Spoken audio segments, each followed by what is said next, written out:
സർക്കാർ ആരും തിരിഞ്ഞു നോക്കുന്നില്ല. ഇവിടെ നിന്ന് ഡൽഹി പോകാൻ അവർക്ക് എല്ലാം ഉണ്ടെങ്കിൽ പിന്നെ അവിടെ നിന്ന് ഒരു 100 മീറ്റർ പോലും ഇല്ലല്ലോ ഇവിടെ വരാൻ. കേരളത്തിൽ നടക്കുന്ന ഒരു പ്രശ്നത്തിൽ ഇവരാരും എന്താ പ്രതികരിക്കാത്തെന്നുള്ള ഒരു വലിയൊരു വിഷമം തന്നെയാണ്.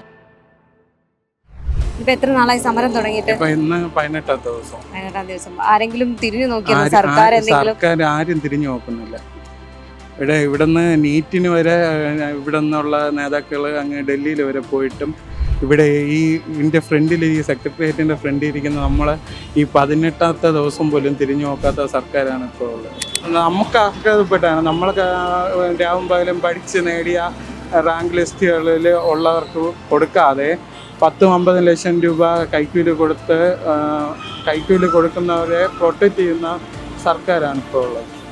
ഇപ്പോൾ CJP സമരത്തിൽ നമ്മൾ കണ്ടു, സെലിബ്രിറ്റികളും സോഷ്യൽ മീഡിയ ഇൻഫ്ലുവൻസേഴ്സ് ഒക്കെ ഒരുപാട് അവരെ സപ്പോർട്ട് ചെയ്ത് പുറത്ത് വരുന്നത്. ഈ അങ്ങനെ അതുപോലുള്ള സപ്പോർട്ട് ഇവിടെ കിട്ടിയിട്ടുണ്ടോ? ഇല്ല, ആരും തിരിഞ്ഞു നോക്കിയിട്ടില്ല. പക്ഷേ അത് ആരെങ്കിലും ഒന്ന് തിരിഞ്ഞു നോക്കണ്ടേ? സർക്കാരിൽ നിന്ന് ഉള്ളവരെങ്കിലും തിരിഞ്ഞു നോക്കണമല്ലോ. കാരണം ഇവിടെ നിന്ന് ഡൽഹി പോകാൻ അവർക്ക് എല്ലാം ഉണ്ടെങ്കിൽ പിന്നെ അവിടെ നിന്ന് ഒരു 100 മീറ്റർ പോലും ഇല്ലല്ലോ ഇവിടെ വരാൻ. പകലില്ലാതെ വളരെയധികം കഷ്ടപ്പെട്ട് പഠിച്ച് തന്നെയാണ് ഞങ്ങളെല്ലാവരും ഈ റാങ്ക് ലിസ്റ്റിൽ വന്നത്.